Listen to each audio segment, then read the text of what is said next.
Salam alaikum rahmatullah ta'ala wa barakatuh. Exactement 21h18, temps universel, heure de Bamako, heure de Niamey, de Ouagadougou et d'Abidjan. Mikassa, Soukassa. Inch'Allah, aujourd'hui encore, Kanyini ala fe ala kamblasira, Kanyini ala fe ala ki joan jigiya koro, Kanyini ala fe ala kan deme angasi yang kumachola ka kibari asan maladi, ka kibari asan malasauma. Une fois n'est pas coutume, nous voilà réunis une fois de plus pour le rendez-vous, un des rendez-vous quotidiens, parce qu'on a fait un petit direct aujourd'hui, dans lequel on a essayé de présenter un peu la situation au Niger, et surtout la projection de la CEDEAO a convoqué un sommet extraordinaire pour le jeudi. Donc, nous allons suivre de près l'évolution de la situation au Niger. D'ici le jeudi, nous savons déjà de quoi ils vont parler à peu près, parce qu'il y a eu trop de cacophonie, il y a eu trop de dysfonctionnement, il y a eu trop d'incompréhension, et il y a surtout des oppositions. Et c'est à cela que vous vous rendez compte que nos chefs d'État ne sont que des marionnettes. Et le plus vieux parmi eux, au niveau de la CEDEAO, c'est celui-même qui attise l'esprit de la guerre, Alassane Ouattara. Lui qui est le plus âgé de tous les présidents de la CEDEAO. Je ne sais pas, entre lui et le président du Nigeria, je crois que, parce que bon, comme c'est un gars aussi qui est bourré de médicaments, on ne sait pas, je suis sûr qu'il doit être âgé que le président du Nigeria. Donc quand vous regardez un président aussi vieux que Ouattara, le doyen de tous les présidents, lui qui devait être animé d'un esprit vraiment de paix, aucun problème ne peut être résolu par la violence. Oufo, il a dit, faisons l'économie de la guerre et faisons du dialogue l'arme des hommes forts. Le dialogue, toujours le dialogue, rien que le dialogue, ne jamais être fatigué. À la longue, vous allez vous rendre compte que, en discutant, parce que pourquoi les gens comme Oufoué n'était pas un bon président à tout point de vue, je vous en prie, Oufoué il avait plein d'erreurs, il a commis énormément de bêtises en tant que président. Mais il avait certainement et aussi beaucoup de qualités. Je vais vous donner un exemple. Je suis en train de... On cause comme ça le temps qu'on atteigne un chiffre raisonnable, le temps que vous partagez. Hein? Je vous permets de partager au maximum. Je vous permets de faire en sorte que ceux qui ne savent pas soient informés que nous avons commencé. Donc, vous savez, quand vous discutez avec quelqu'un, je ne suis pas d'accord, je ne veux pas discuter. Prenez votre calme, laissez-le crier. Je ne veux pas, je vais faire ceci, je vais faire cela, laissez-le crier. Maintenant, quand il va accepter de vous écouter, quand vous allez commencer à lui parler, si c'est un homme qui est doué de raison, si c'est un homme qui comprend, plus vous parlez, plus son esprit commence à capter. Et quand son esprit commence à capter, il commence tout de suite à avoir raison. On dit dialoguer. Pourquoi la France veut à tout coup, à tous les prix, qu'une confrontation armée soit faite tout de suite? alors qu'on a les moyens de négocier. Et peut-être que dans les négociations, la CEDEAO sera amenée à accepter que effectivement, ceux qui ont pris le pouvoir, ils avaient des bonnes raisons de le faire, même si nous condamnons la manière. Maintenant que nous avons compris pourquoi ils ont pris le pouvoir, comment les accompagner pour que la transition soit faite dans les meilleures conditions, pour que des élections, comme c'est ça leur problème. Ce n'est pas le peuple du Niger, mais c'est organiser l'élection qui est leur problème. Alors, moi j'ai toujours du mal, lorsqu'il y a un problème, deux personnes se battent. Regardez comment nos chefs d'État sont bêtes. Regardez comme nos chefs d'État sont idiots. Regardez comment la France verse l'huile sur le feu. Regardez comment la France est en train d'activer. La France, elle n'est pas seule. Il y a un pays qui me déçoit de tous les pays, le royaume du Maroc. Les journalistes marocains sont très dangereux, sont perfides et très dangereux. J'écoute beaucoup la radio, une des radios, enfin, leur radio internationale, j'écoute beaucoup. Mais je vous jure que le Maroc ne va jamais aimer l'homme noir africain. Le Maroc veille sur ses intérêts. Le Maroc s'en fout de nous. Je vous jure que écoutez les journalistes marocains pour vous rendre compte que ce pays-là ne nous a jamais aimés et ne nous aimera jamais. C'est comme si c'était des idiots et des moutons. J'ai entendu le commentaire d'un de leurs... Vous savez, sur la radio, là, il y a tellement de spécialistes. Les gens, il y a tous les noms. Spécialistes de ceci, cela. Mais vous les écoutez, vous posez la question, mais attends, ton diplôme, tu allais apprendre sur les bancs, là. Il faut que ton diplôme puisse s'accommoder avec la réalité du quotidien. Si ton diplôme n'arrive pas à t'insérer dans la réalité du quotidien pour que tu comprennes comment fonctionne la réalité du quotidien et mettre ton savoir l'ivresse que tu as appris sur les bancs, ton diplôme ne t'a servi à rien. À rien. C'est pourquoi je vous dis, diplômé en ceci, diplômé en cela, et mon ami, ferme tes oreilles, il faut passer. Les Marocains là, c'est des idiots, ils ne nous aiment pas. Je vous le jure. Il faut écouter leurs journalistes parler pour vous rendre compte. Merci, Mehdi 1. Alors, nos présidents, le temps que tout le monde s'installe, pour qu'on décortique, c'est pour que chacun installe son tabouret, chacun installe sa télévision, chacun installe son fauteuil, chacun commence à mettre sa théière là au feu pour commencer le thé. Pour que les grains s'installent. Donc, comme il y a beaucoup de grains qui s'installent quand je commence, donc je permets aux gens d'installer leurs grains, de dire que Keïta est là. Donc, permettons à ces personnes-là de bien s'installer. On va causer rapidement avant de commencer. Alors, vous comprenez, vous prenez deux enfants qui se battent. Il y a un, on lui a donné l'argent pour aller acheter le pain. Il allait acheter le pain, effectivement, et puis il revient.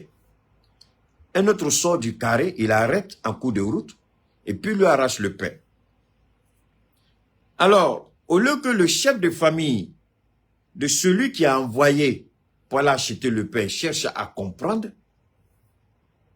toute la famille sort et puis dit, allons tuer celui qui a arraché le pain. Mais pourquoi il a arraché le pain, vous ne savez pas. Pourquoi il a arraché le pain, vous ne cherchez pas à comprendre. Vous dites, allons le tuer. Lui aussi, sa famille dit d'accord, c'est pas seulement sa famille seule. Les gens de son quartier, les voisins directs, donc eux tous, ils se mettent ensemble et puis ils disent, voilà, on va, comment on appelle ça, on va, si vous voulez le tuer, nous on est là, on vous attend. Est-ce que vous avez compris? Donc ils disent, non, on vous attend. Finalement, ça va aboutir à quoi? Finalement, ça va aboutir à quoi? Et il y a quelqu'un qui est de passage qui dit, mais vous les deux familles là, vous voulez vous battre pourquoi? Ils disent, on envoie notre enfant acheter le pain, l'autre a arraché. Il dit, mais petit, toi tu as arraché, c'est pourquoi? Et il commence à expliquer pourquoi il a arraché. Il dit, c'est le gars, toujours quand nous aussi on envoie nos petits frères, c'est lui qui arrache les choses en cours de route. C'est lui qui fait ça, c'est lui qui fait ça. Or, en réalité, celui à qui on a arraché le pain, on se rend compte que c'est quelqu'un qui faisait plein de bêtises. Et on met les deux familles, on commence à parler, on se rend compte que c'est vrai qu'on ne se rend pas justice, mais on dit, vous voulez tuer, voilà le comportement de votre fils. C'est vrai qu'en se rendant justice, il a mal fait, mais voilà réellement l'attitude de votre fils. Maintenant, vous allez avoir honte. C'est ce débat que la France refuse, que la CEDEAO ait avec l'équipe de la transition, le CNSP. Il faut que le CNSP explique pourquoi ils ont arrêté Bazoum.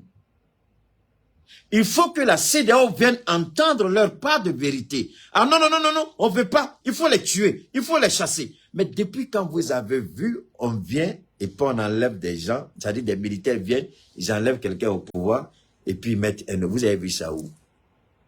Continuez de partager, je vous en prie, parce que on est confronté à un sérieux problème.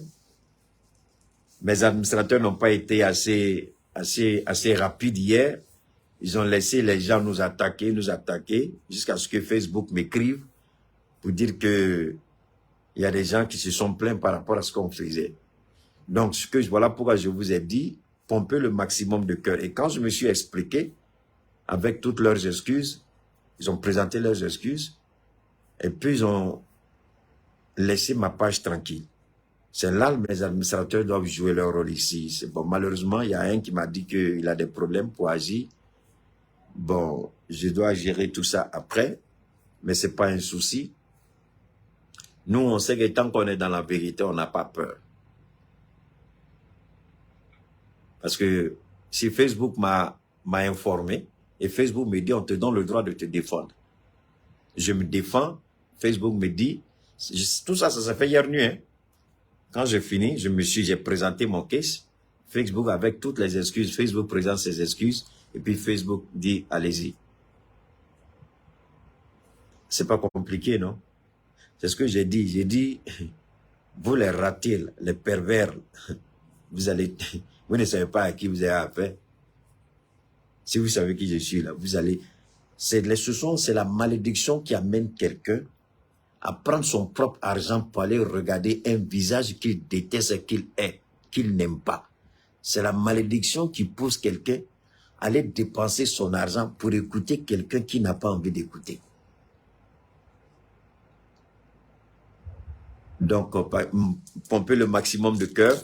Pour les nouvelles personnes qui viennent de nous prendre en marche, alors vous pouvez vous abonner à notre page, vous pouvez nous suivre, vous pouvez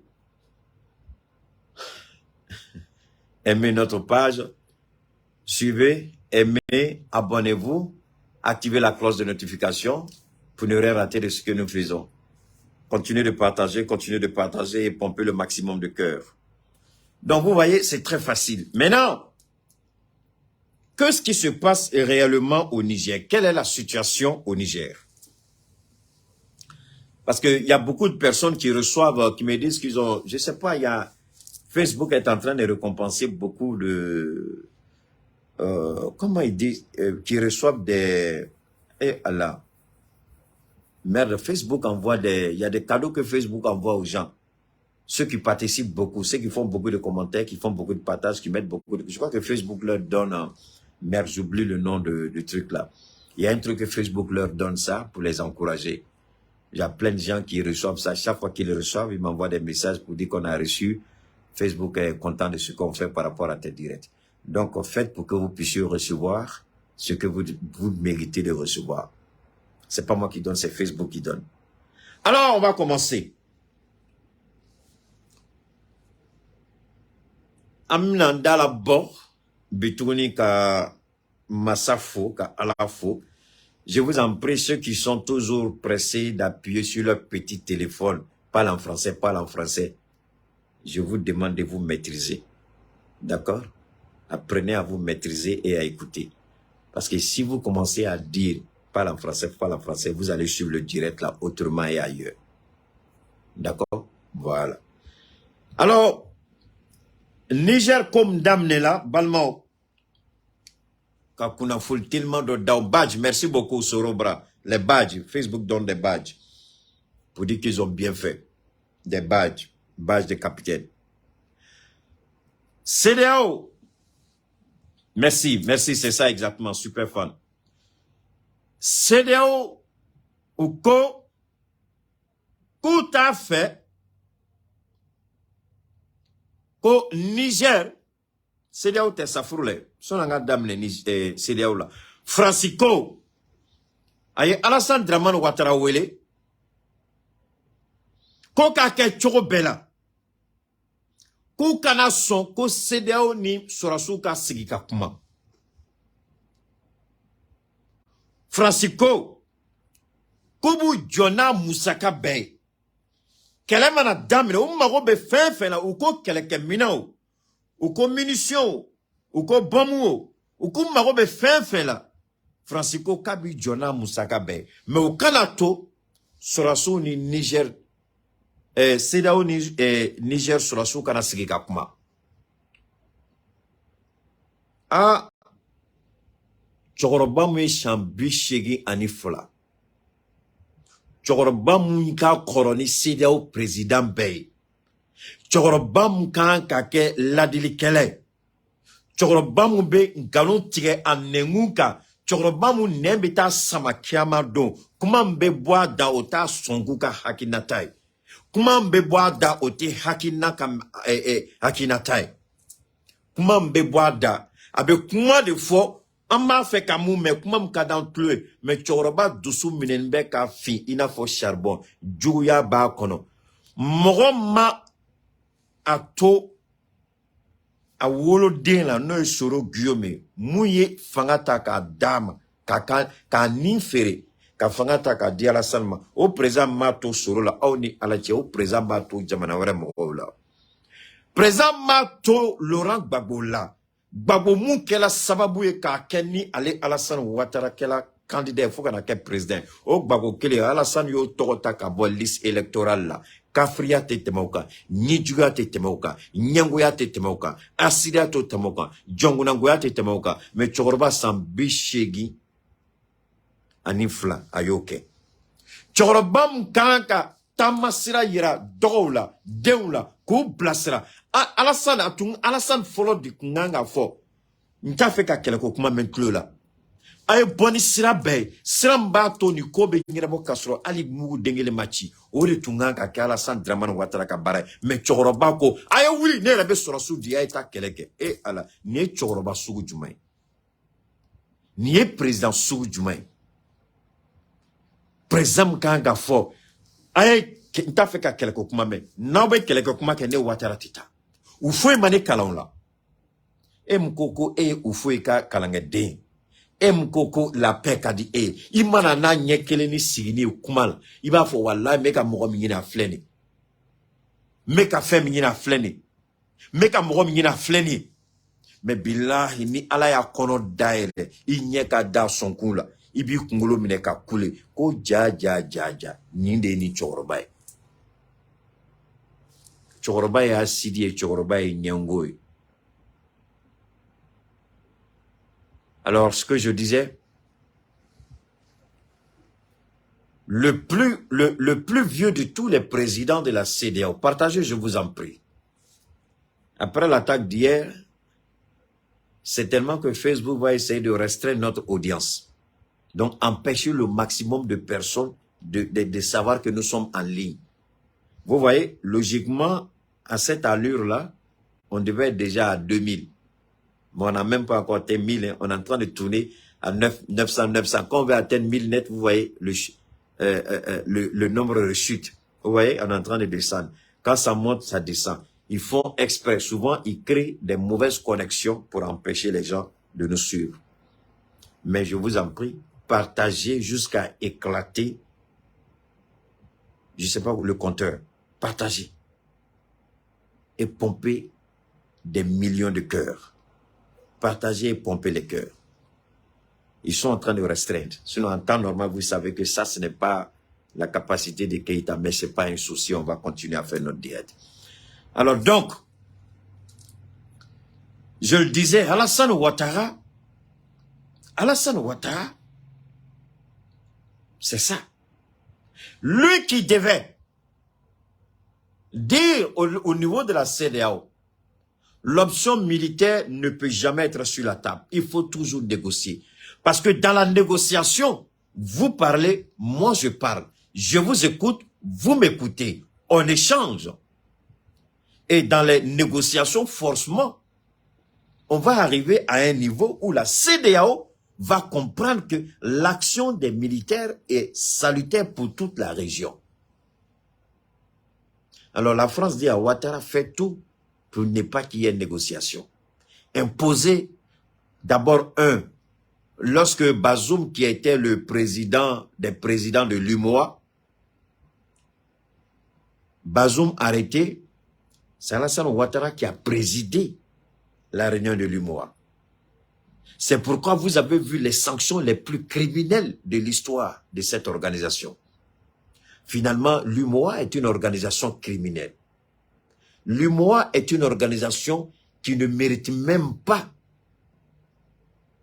que nous soyons encore membres.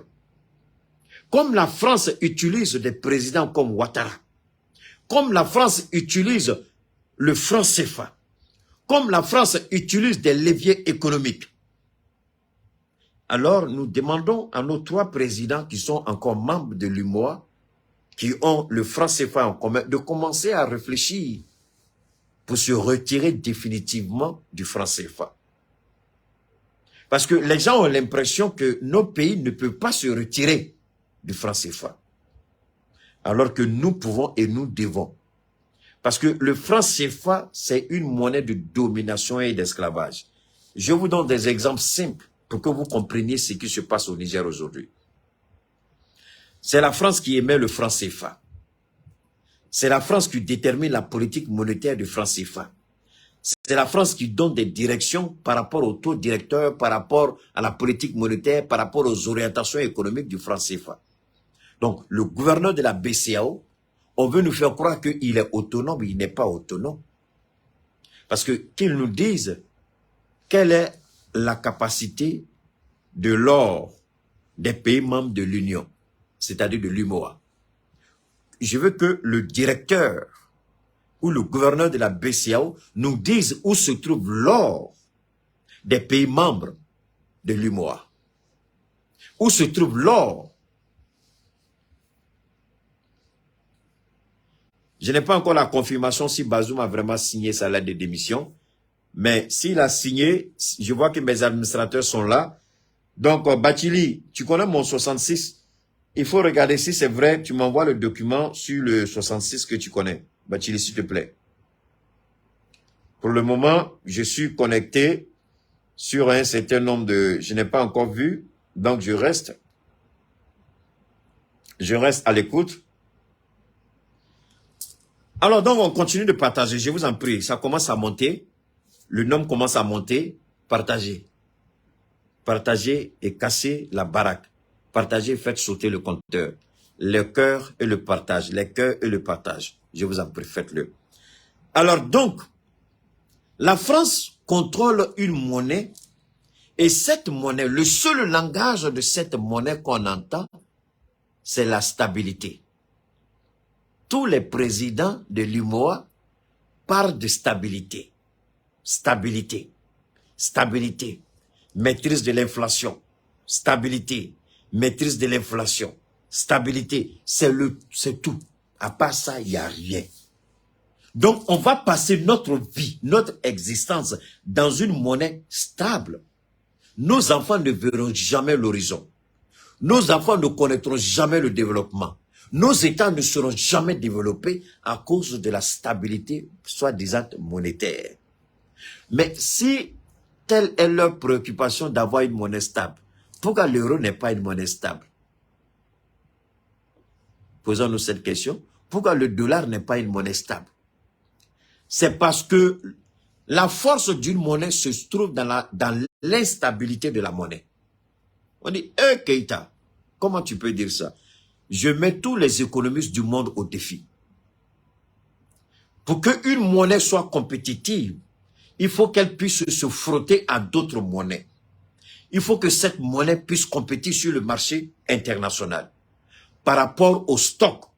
Parce que si une monnaie n'est pas adossée à, je pourrais dire, au stock, ça peut être le pétrole, ça peut être le gaz, ça peut être l'or, ça peut être l'uranium, ça peut être le bauxite, ça peut être autre chose.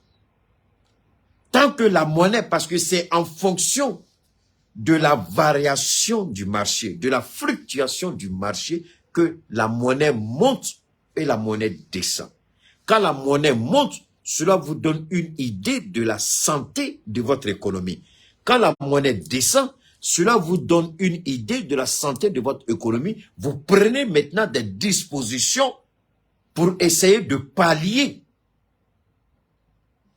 au dysfonctionnement de la monnaie. C'est-à-dire, je ne dirais pas d'évaluation, mais à la baisse de la monnaie. Alors, si la monnaie ne peut pas vous donner une idée de votre économie et une monnaie qui est adossée à une autre monnaie qu'on dit stable, c'est dangereux. Vous n'allez jamais évoluer.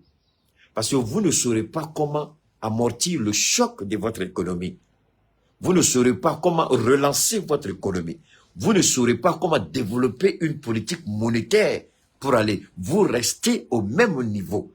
Parce que c'est dans le même niveau, parce que votre monnaie est stable, vous ne pouvez pas compétir. Les Blancs ont trouvé une solution. Aide au développement. Aide au développement. Aide budgétaire. Aide au développement, aide budgétaire, aide au développement, aide budgétaire, aide au développement, aide budgétaire, et c'est fini. On vient maintenant avec les ONG pour dire aider la jeunesse, aider les femmes.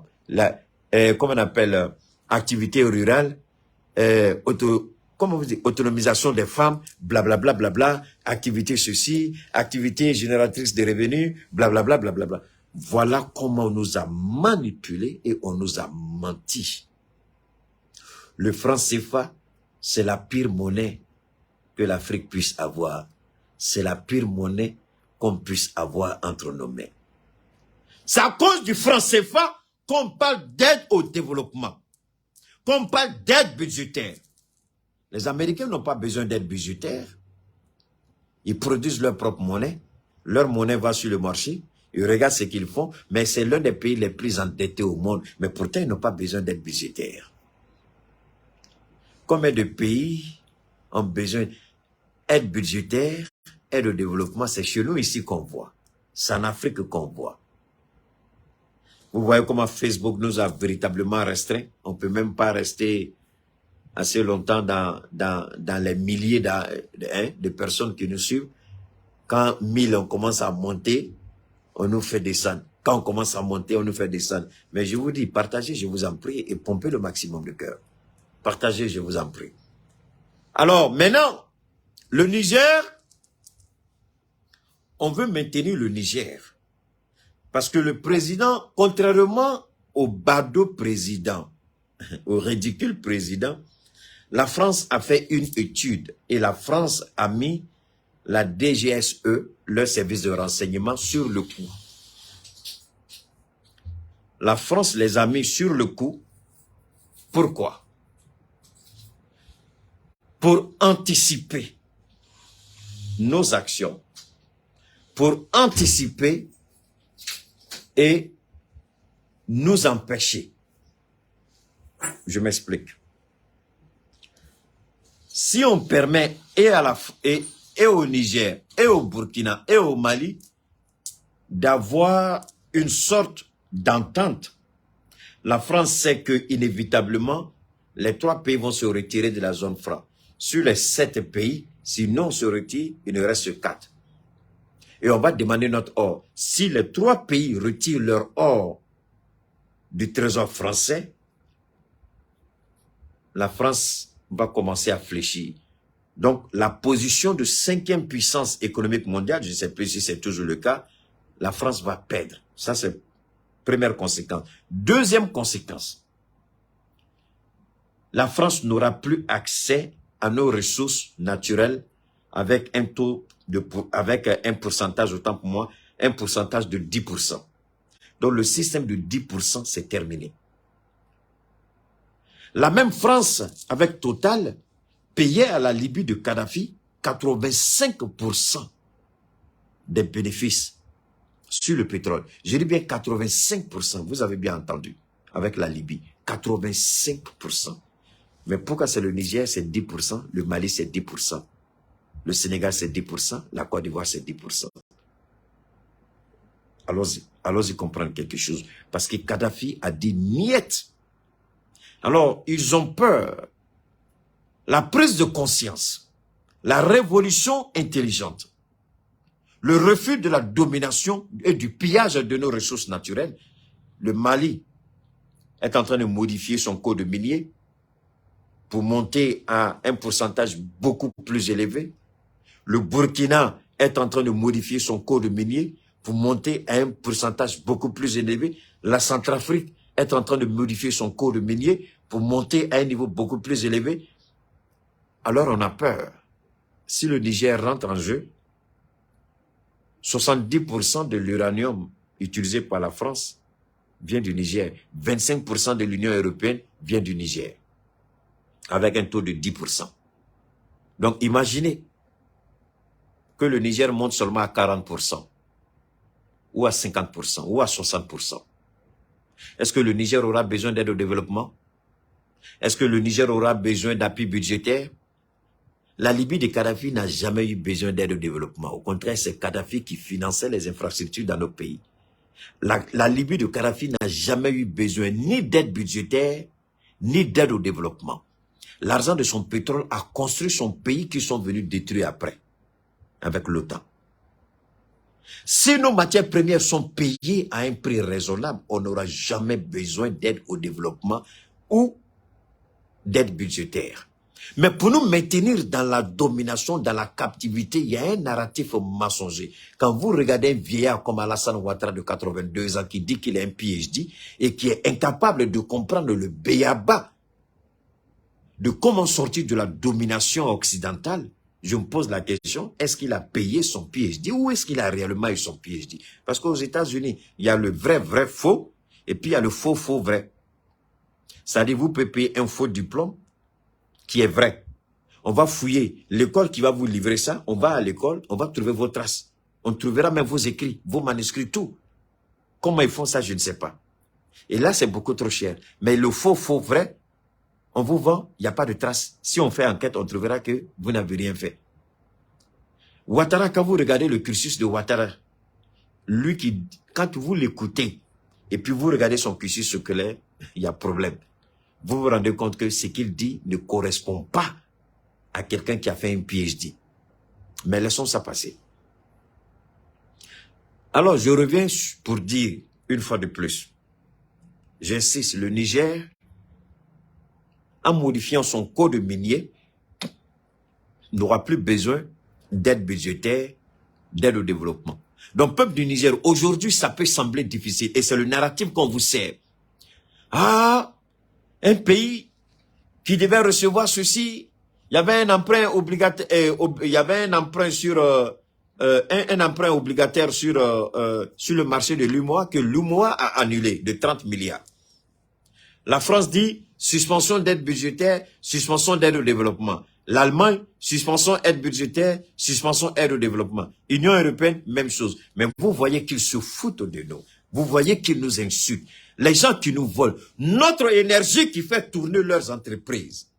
Ils nous disent, on ne veut plus vous donner quelque chose. Alors que sans notre énergie, ils sont dans le noir. Sans notre ressource naturelle, sans notre sous-sol, ils sont dans le noir. Des pervers qui disent que eux vont couper leur aide. Coupez votre aide. Nous aussi, on coupe l'approvisionnement de notre ressource naturelle en direction de votre pays. On dit, s'il coupe, c'est l'argent que le Niger paie. Oui, on préfère perdre de l'argent aujourd'hui. On préfère dormir le ventre vide aujourd'hui pour que demain, nos enfants soient dans les meilleures conditions d'études pour développer le Niger. Oui, aujourd'hui, le peuple du Niger est prêt à dormir avec le ventre creux en buvant de l'eau pour que demain, les enfants aient l'abondance de nourriture sur leur table. On ne veut plus donner gratuitement, c'est terminé, c'est révolu, c'est dépassé. Maintenant, le Mali dit qu'il faut construire des entreprises de transformation. Désormais, l'or ne sortira plus du Mali s'il n'est pas au préalable transformé. L'uranium ne peut plus sortir du Niger désormais si au préalable il n'est pas transformé. Donc la Russie et la Turquie sont en train de faire des propositions dans ce sens, construire des unités de transformation de l'uranium sur place au Niger. Et pourquoi pas? L'uranium du Niger peut produire l'électricité pour le Niger et le Niger peut vendre son électricité dans toute la sous-région. Le Niger peut être exportatrice, sinon exportateur d'uranium de la sous-région. Le Nigeria qui a coupé son courant aujourd'hui, le Niger peut fournir au Nigeria l'électricité, au Bénin, au Togo, au Mali, à la Mauritanie. Si on installe une centrale nucléaire qui marche avec l'uranium du Niger, où est le problème?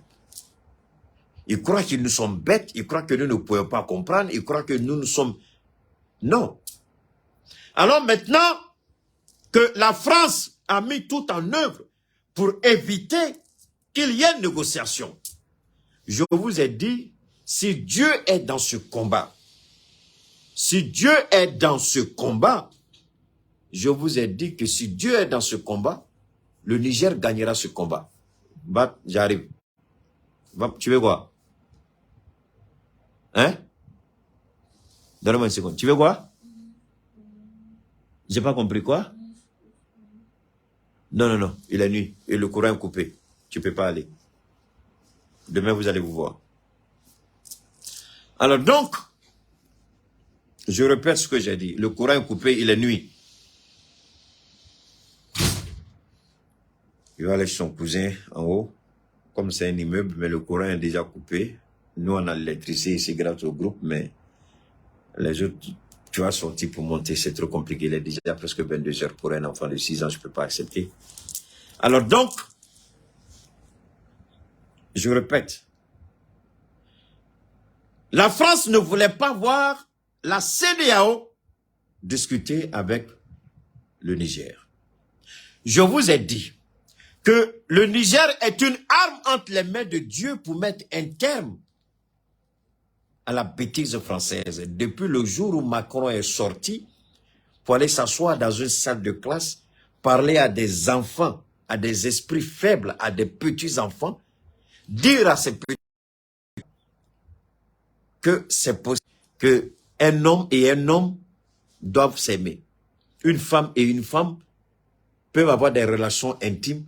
Un président de la République qui va dans une maternelle et qui tient ces genres de propos, je dis, c'est la goutte d'eau qui a débordé le vase. Et Dieu va faire payer ça à Macron. Le jour où il est sorti, j'avais dit ça. Avant même le coup du Niger, je l'avais dit. Avant le coup du Niger.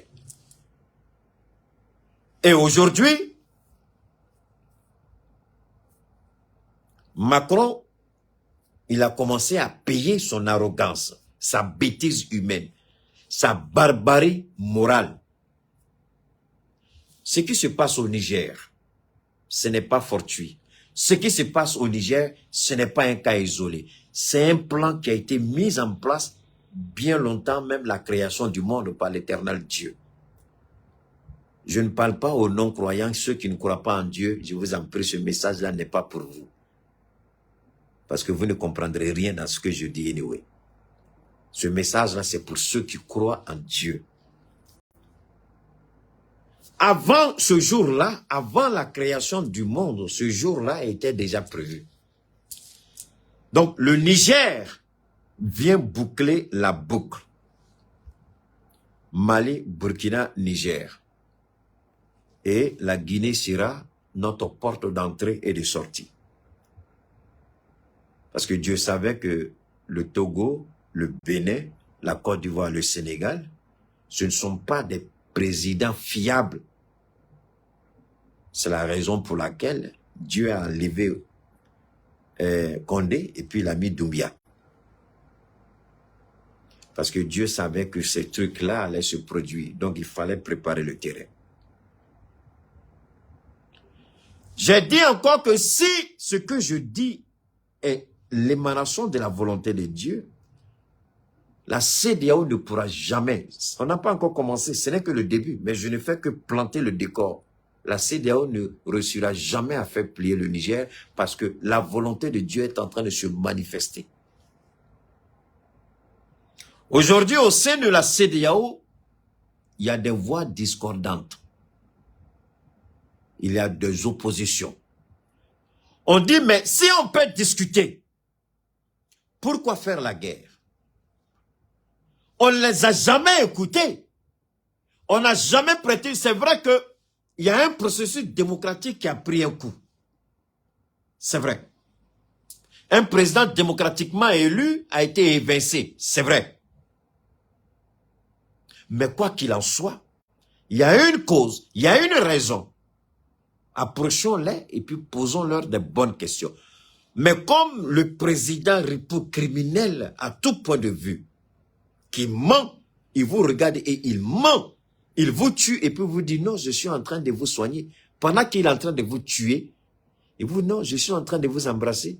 Pendant qu'il est en train de vous tuer, il dit je suis en train de vous nourrir. Pendant qu'il est en train de vous tuer, il dit mais je suis en train de t'aider. Ça, il s'appelle Alassane Dramane Ouattara. Pendant qu'il vous tue, il dit je suis en train de vous aider. Le même discours qu'il a tenu au Mali. J'ai dit à Assimi Goïta, fais attention, ne te laisse pas berner. Ce président-là, je le connais mieux que lui-même. S'il sait s'il sait comment je le connais, il ne s'aviserait pas à tenir certains discours à travers, enfin, à l'endroit de nos différents chefs d'État. J'ai décortiqué l'homme jusqu'au sommet de l'État. On m'a appelé pour me remercier. Je connais ce vieux-là. Un vieux qui n'a pas hésité à vouloir faire arrêter le président qui est mort, Bédié, qui est mort. Il n'a pas hésité. Il a envoyé des voyous dans la maison de Bédié pour l'arrêter, paix à son âme. Je dis bien des voyous. La vidéo est toujours disponible. Il a envoyé des voyous pour aller arrêter Henri Konan Bédié. Il a encerclé son quartier et envoyé des voyous pour l'arrêter. Ils ont refusé à l'avion de Soro Guillaume d'atterrir en Côte d'Ivoire. Il a atterri au Ghana. On a interdit Soro de descendre de l'avion du Ghana. C'est ce président-là, Ouattara. C'est lui, quand vous l'avez regardé hier en train de parler là, par rapport au 6 août, anniversaire de Côte d'Ivoire, vous l'avez tous écouté, vous l'avez tous entendu. Mais on le connaît suffisamment trop bien. Le double jeu de Ouattara, celui qui a dit mets un peu d'eau dans ton Yamakoudji, celui qui a dit que le départ de Barkhane va créer un vide sécuritaire, celui qui a dit que le Mali est ingrat et égoïste parce qu'il y a eu 52 soldats qui sont morts. Mais ce vieux ripou, ce vieux reptilien, ce satrape de 82 ans, il a oublié que nos pères, nos ancêtres ont donné leur vie pour la France. La Deuxième Guerre mondiale, les tirailleurs sénégalais. Et lorsqu'ils ont voulu revendiquer leurs droits, on les a liquidés à terroïdes. Ouattara a oublié ça. Il a oublié que nos parents ont donné leur vie. Il a oublié comment Samori Touré a été arrêté et tué au Gabon. Il a oublié ça. Il a oublié qu'il y a notre or qui est en train de séjourner dans le trésor français. Ce Ouattara, il a oublié. Mais je n'en veux pas à Ouattara parce qu'il a des intentions, il a un contrat maléfique et satanique avec la France, mais il va perdre. Ça, c'est une certitude. Dieu va le frapper au moment opportun, j'ai toujours dit ça et je maintiens ce que j'ai dit. Il ment. Il n'a jamais dit la vérité. Lui, il dit il veut la paix, il est pour la paix. Quand on est criminel comme Ouattara, menteur comme Ouattara, on ne peut pas. Si Gbagbo Laurent était belliqueux comme Alassane Ouattara, la Côte d'Ivoire serait aujourd'hui en sang et en feu. Le fait d'avoir retiré le nom de Gbagbo Laurent est une raison suffisante pour embraser la Côte d'Ivoire. Mais Gbagbo ne l'a pas fait et c'est ce vieux-là qui dit qu'il veut la paix, qu'il est pour la paix. C'est ce vieux-là qui ment au Niger. Peuple du Niger, président du Niger, monsieur le général Abdraman Tiani, je connais trop bien Alassane Ouattara, je vous en prie, ne prêtez aucune oreille attentive à ces mensonges. Il n'a jamais dit la vérité. Il n'a jamais été pour la vérité. Macky Sall qui a fait la grande gueule jusqu'à la date d'aujourd'hui, je ne sais même pas s'il a pu rentrer dans son propre pays qu'il a mis en feu et en sang. Et où surtout, la CEDEAO fait 2 sommets extraordinaires à l'espace de 2 semaines. Mais le Sénégal est en train de brûler, ce n'est pas le problème de la CEDEAO. Allez vous poser des questions. Demandons-nous, posons-nous des questions. Pourquoi le Bénin finalement a refusé de donner des troupes? Ah, vous ne savez pas ça. Le Bénin a refusé, le Bénin dit qu'il ne donne plus de soldats. Je vous ai dit, ceux qui ont commencé à me suivre il y a de près, je vous ai dit que Patrice Talon, il est rusé. Je le dis en Djulango ou Wolodedo. Il est rusé et très malin. J'ai dit Patrice Talon, il est très rusé. Il a piégé la CEDEAO. Maintenant, il n'est plus prêt. Donc, il y a 3 pays seulement qui sont prêts à aller en guerre. Le Nigeria, le Sénégal et puis la Côte d'Ivoire. 2 présidents qui sont en train de brûler leur pays. Un président soulard et idiot du Nigeria. Tous les autres, avec une petite dose de raisonnement, se sont retenus. Donc, actuellement, on peut dire sur 11 pays, parce qu'il y a 4 pays qui se sont retenus. Le Niger, le Mali, le Burkina, la Guinée. C'est pas ça? Donc, il y a 11. Sur les 11, il y a 8 qui disent qu'eux ne vont pas en guerre.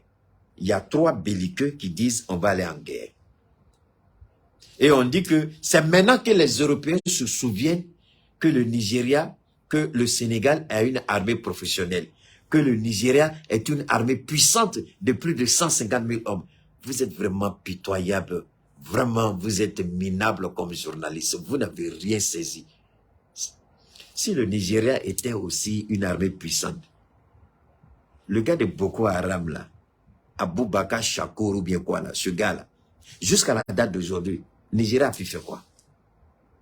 C'est au vu eux au-dessus de tout le monde qu'ils enlèvent les gens.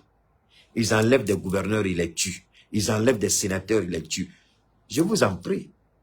On n'est pas trop connecté sur la réalité au Nigeria. Mais je vous jure que Boko Haram, si vous voyez que les sénateurs du nord du Nigeria refusent cette intervention, si le Nigeria s'engage dans cette intervention, Boko Haram va rentrer. Et le Nigeria ne peut pas livrer 2 batailles simultanément. Parce que déjà, le Niger a déployé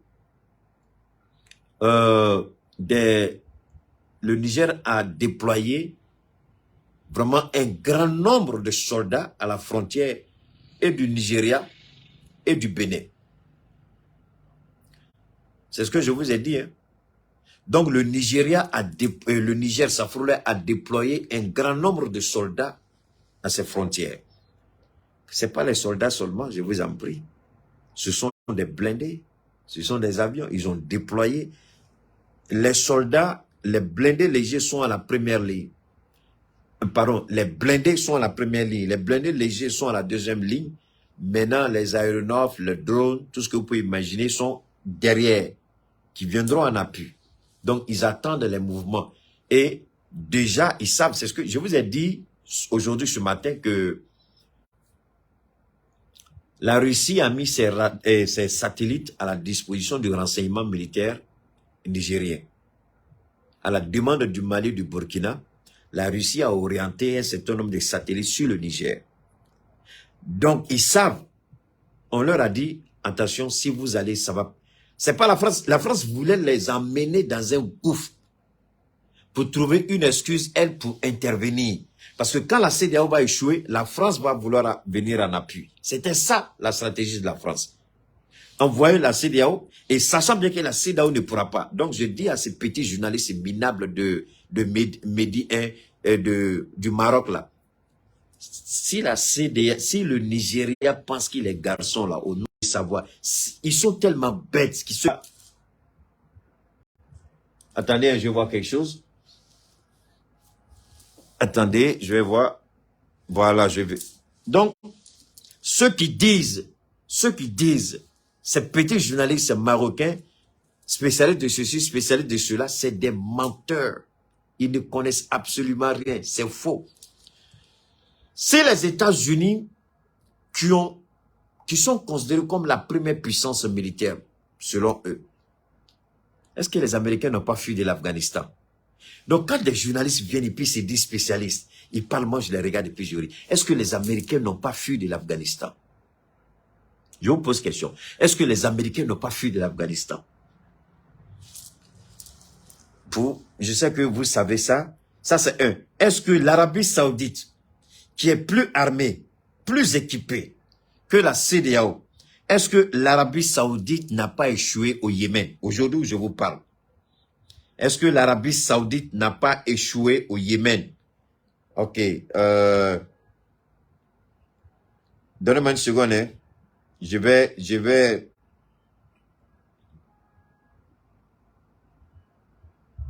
vais rapidement chercher.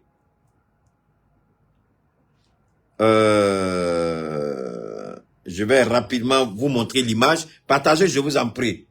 Partagez.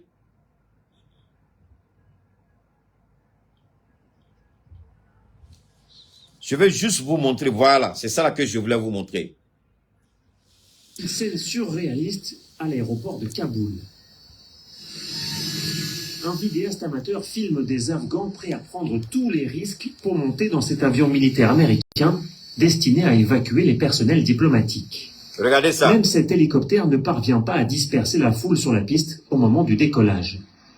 La situation est hors de contrôle, des tirs de sommation résonnent, les soldats américains tentent de protéger les appareils militaires. Terrifiés par la prise de contrôle des talibans, des centaines d'Afghans cherchent désespérément à quitter le pays, malgré l'annulation des vols commerciaux.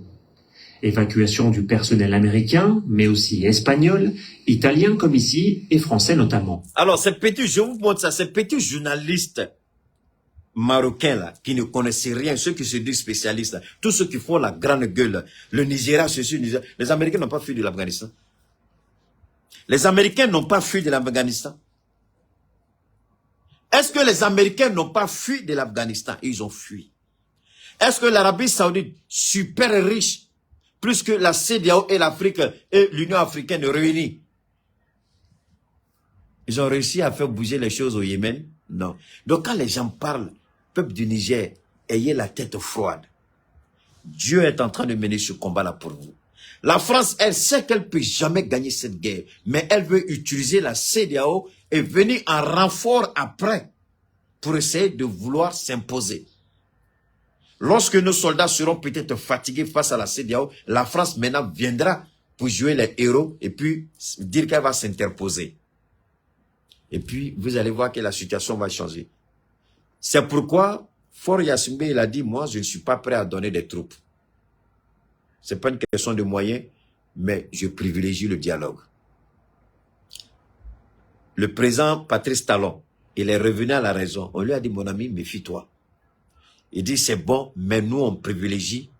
C'est vrai qu'on a envoyé nos chefs d'état-major, mais on n'est pas prêt à participer, on veut le dialogue.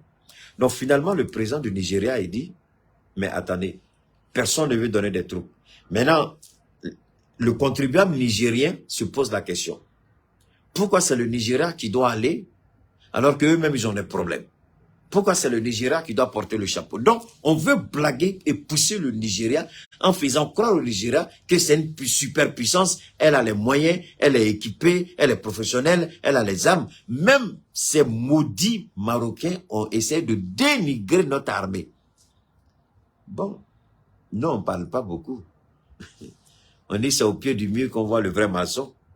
Eux racontent leur vie dans les studios de radio. C'est pas ça. La réalité est sur le terrain. Mais le Niger a déployé des militaires aux frontières du Nigeria et du Bénin.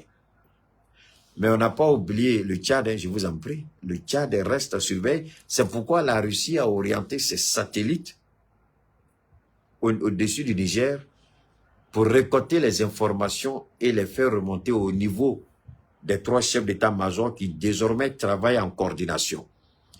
L'état-major du Mali, du Burkina et du Niger travaillent en parfaite harmonie et coordination. Donc, c'est une information capitale. C'est la Russie qui nous donne les informations à partir de ses satellites. C'est la Russie qui nous donne les informations à partir des positions de l'ennemi. Et nous avons des renseignements beaucoup plus poussés. on a des drones, parce que le Mali a des drones qui, dans les nuages, invisibles à l'œil, récoltent des informations pour l'armée malienne. Puisque entre nous, quand le Niger dit « mon espace aérien est fermé », cela ne concerne pas le Mali, cela ne concerne pas le Burkina. Puisque les 3 espaces aériens restent ouverts pour une meilleure coopération et collaboration pour la sécurité, surtout pour la maîtrise autant pour moi, de la frontière nigérienne. Maintenant, ils veulent se retrouver le jeudi. Pourtant, on meurt au Sénégal, ça c'est pas leur problème.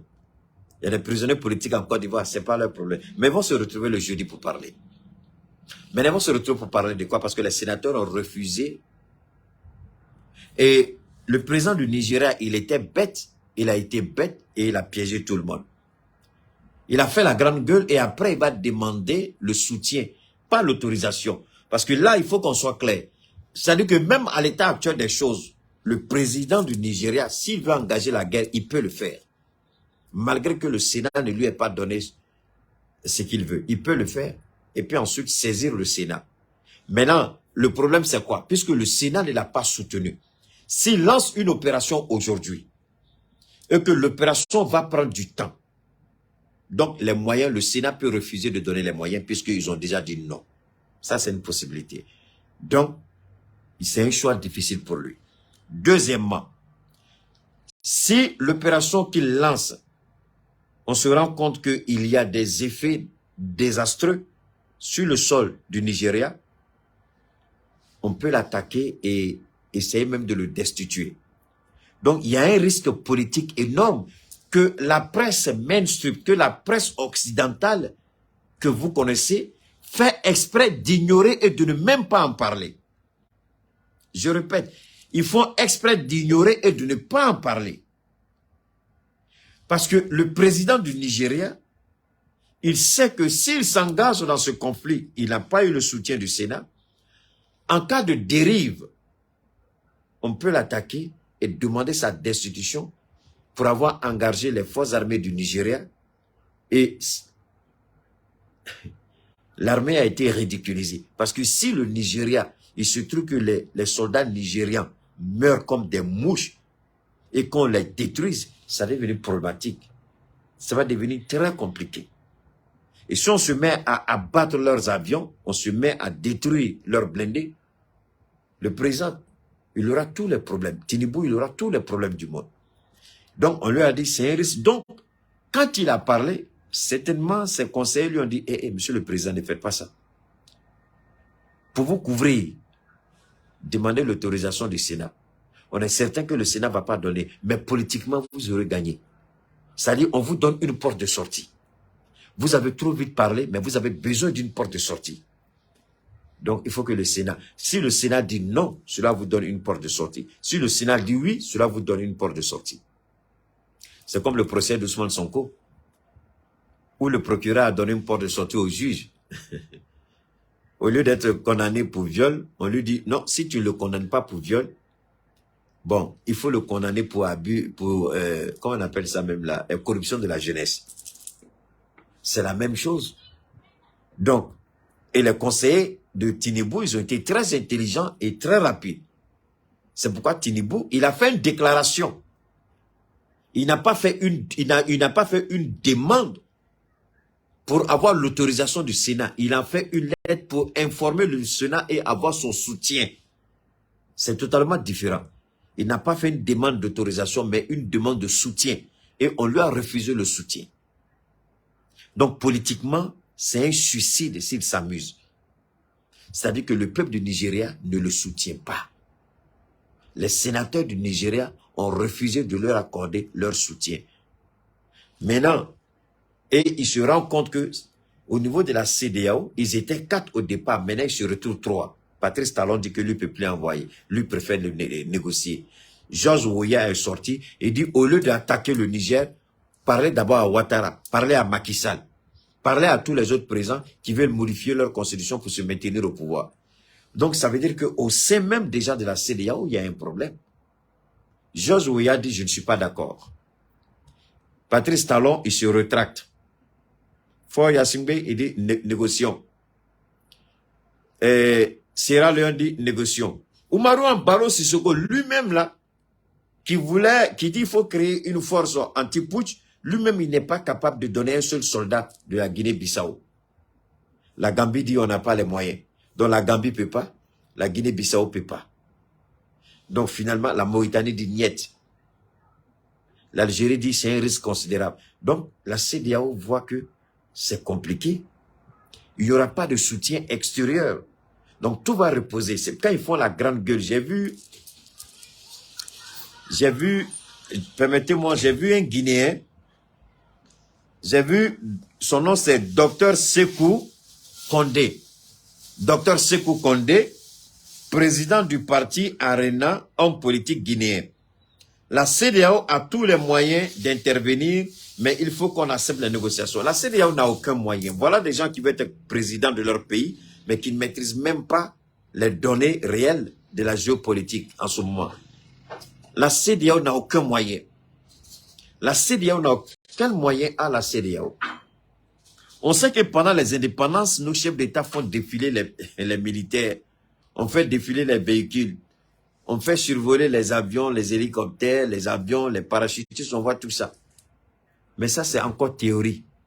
La pratique. Quelle armée qui est professionnelle au sein de la CEDEAO? Pour qu'une armée soit professionnelle, il faut que cette armée-là ait déjà participé à des conflits armés. Et s'il y a une armée qui a participé à des conflits armés, c'est bien le Burkina et le Mali. Je dis bien le Burkina et le Mali. Alors, je n'oublie pas le Niger qui est confronté aujourd'hui à cette réalité. En Côte d'Ivoire, est-ce que l'armée ivoirienne a déjà eu véritablement... On se souvient, chaque fois, quand les attaques en Côte d'Ivoire, les soldats fuient. L'élite de l'armée ivoirienne, je ne sais pas en 2000 combien, là, à Grand Bassam, quand les terroristes ont attaqué à la place de Grand Bassam, je crois qu'ils étaient 2 ou 3. Les 2 ou 3 personnes, ils ont tué pratiquement un tiers des forces spéciales qui sont allées sur la place de Grand Bassam. Au moins, ils ont tué un tiers des soldats. Ceux qui sont morts à Grand Bassam, là, c'était l'élite de l'armée ivoirienne. C'était les forces spéciales de Ouattara. C'est eux qu'on envoyait à Grand Bassam. Mais les 3 terroristes ou les 2 terroristes, ils ont tué au moins les 1 tiers de ceux qui sont partis. Si 2 terroristes arrivent à tuer au moins 1 tiers des soldats, l'élite de l'armée ivoirienne, posez-vous la question. L'élite de l'armée nigérienne, burkinabé et malienne ensemble, qu'est-ce qu'on peut leur faire? Ce n'est pas une joie pour moi, mais c'est une réalité, c'est un fait. On n'a pas oublié ça. Ils ont attaqué des postes. Un moment, ils attaquaient les postes au niveau de la frontière. Mais on a vu les corps, on a vu comment les soldats ont fui pour laisser leurs armes. Quand les terroristes venaient, on a vu comment ils ont fui pour laisser leurs armes. Je ne connais pas trop le Bénin, mais le Nigeria est un pays criminel par excellence. Quand le Nigeria doit aller attaquer Boko Haram, le Nigeria détruit tout le village. Tellement ils sont apeurés, tellement ils ont peur. Ils détruisent tout le village à cause de 2 ou 3 terroristes. Mais regardez le professionnalisme de l'armée malienne. L'armée malienne neutralise et tue les terroristes en épargnant la vie des citoyens innocents. Prenez le cas de Moura. C'est 300 ou 200 terroristes qu'on a exécutés. Je dis bien exécutés, qu'on a tués avec plaisir, parce que ce sont des criminels. Ils étaient venus pour tuer, ils ont eu pour leur compte. Mais la population de Moura, allez mener vos enquêtes. Moi, je ne parle pas des conneries qu'on raconte. Le Mali est en train de tuer et mener cette guerre contre les terroristes, mais en préservant non seulement les acquis, mais les vies des concitoyens. Mais regardons au Nigeria ce qu'il faut. Quand l'armée nigérienne arrive dans une localité, elle détruit tout en même temps. Mais malgré tout, elle n'arrive pas à faire ce qu'il faut faire. C'est ça qu'on appelle une armée professionnelle. Mais notre armée est plus professionnelle parce que notre armée apprend à sauver des vies et à cibler l'ennemi. C'est la différence entre eux et nous. Ouattara, tes soldats n'ont pas cette maîtrise-là. On les a envoyés à Grand Bassam. L'élite, la crème de l'élite. On a vu le carnage que les terroristes ont fait sur tes soldats. Donc, il faut arrêter de trop parler président Ouattara. Ce n'est pas notre souhait. Mais la France veut vous empêcher d'avoir cette négociation avec les autorités nigériennes. Allez écouter au moins pourquoi ils ont fait. Vous ne donnez pas le temps, le criminel président Ouattara, automatiquement au niveau de la BCAO, on ferme les comptes d'opération du Niger, on suspend toutes les transactions économiques avec le Niger, on impose un embargo frontalier, terrestre. C'est quoi ça? C'est quoi ça? Et le Nigeria coupe l'électricité. Mais ils ont fait quelque chose que vous n'avez pas aimé. Mais entre vous et les poutistes, nos parents, nos frères, nos responsables du Niger, ils sont 1000 fois mieux que vous. Parce qu'on dit quand un chien te mord et puis tu mords le chien est mieux que toi. Et ils ont fait quelque chose peut-être que vous n'avez pas apprécié, que nous avons apprécié. Mais avant de prendre des sanctions, comme l'a dit notre président, le général Tchani, vous aurez dû d'abord les approcher, parler avec eux, ce que vous n'avez pas fait. Et vous croyez qui est à l'origine de ça? C'est Alassane Ouattara. Qui a instigé Alassane Ouattara? Qui a encouragé Alassane Ouattara? C'est ce président-là, hier, que vous avez entendu raconter sa petite vie de misère. Il promet encore 1000 et quelques milliards à la jeunesse, alors que les 1 milliard qu'il a promis par jour, on n'a rien vu dedans jusqu'à la date d'aujourd'hui. Mais il y a des idiots qui vont croire à ça encore. La CEDEAO a convoqué une réunion. Le Niger n'a pas attendu. Le Niger a fait un déploiement impressionnant de son armée aux différentes frontières. Et les casernes sont en alerte maximum. Le ciel a été fermé.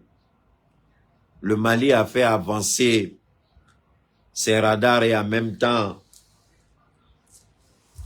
si on voit un avion non identifié, non autorisé, on abat l'avion. C'est l'ordre qui a été donné à l'armée malienne. Et c'est ce qu'on va faire. Si on voit un avion dans le ciel, parce qu'ils savent qu'on a la capacité de le faire, les Américains ont témoigné. Et les Français savent que toute leur violation de notre espace aérien, on a les preuves. C'est pourquoi ils n'ont jamais voulu accepter cette confrontation. Parce qu'ils savent avec qui on travaille. Et c'est cette même Russie qui est en train de surveiller le ciel du Niger. Peuple du Niger, nous sommes convaincus que la CEDEAO va revenir à des meilleurs sentiments. Mais avant toute négociation, il y a un préalable, certainement, que les autorités vont poser. Je ne suis pas dans le secret des bois. Si la CEDEAO décide de venir parler, remettre le pouvoir à Bazoum, il n'y a pas, c'est-à-dire qu'on ne vient pas discuter avec, comment on appelle, une condition. Non. Quand vous allez discuter, mettez toutes les options sur la table. Permettez et donnez une chance à la négociation. Bazoum, désormais, est conjugué au passé. Bazoum n'est plus et ne sera plus le président du Niger. Donc ça, c'est une réalité sur laquelle la CEDEAO devra désormais compter. Alors, pour les nouvelles personnes qui nous ont pris en marche, n'oubliez pas de vous abonner à notre page Cheikh Oumar Keïta. N'oubliez pas d'actionner la cloche de notification, aimer et suivre la page. Je vous demande de faire le maximum parce que Facebook, la haine et la jalousie, c'est leur marque déposée. Ils ont essayé de restreindre notre audience au maximum. Ils nous ont empêchés d'atteindre notre chiffre habituel. Mais je sais compter sur vous. Je vous encourage à partager au maximum. Je vous encourage à aimer ce que nous faisons au maximum, à vous abonner, à vous inscrire, à nous suivre et à nous noter. Facebook, évidemment, hier, le direct, on nous a beaucoup attaqué. Malheureusement, mes administrateurs ont laissé trop les choses aller comme ça, en vrac. Mais c'est pas bien grave. Je crois qu'ils ont tiré les leçons. Vous envoyez le maximum de cœur chaque fois que nous sommes en direct. Vous aimez, vous partagez, vous aimez, vous partagez pour que on peut se retrouver. Parce qu'en fait, moi, c'est pas trop un problème pour moi, mais il y a beaucoup de personnes aujourd'hui qui ont été privées de notre direct. Beaucoup de personnes ont été privées. C'est pourquoi, même après le direct, je vous conseille de partager au maximum. Je vous conseille de partager au maximum, partager au maximum, partager au maximum. Même après le direct, continuez de partager. On garde le contact pour demain, Inch'Allah. J'espère que demain, on va casser la baraque pour nous retrouver aux chiffres et au nombre habituel. D'ici là, portez-vous bien. Bonne soirée, propre rétablissement à tous.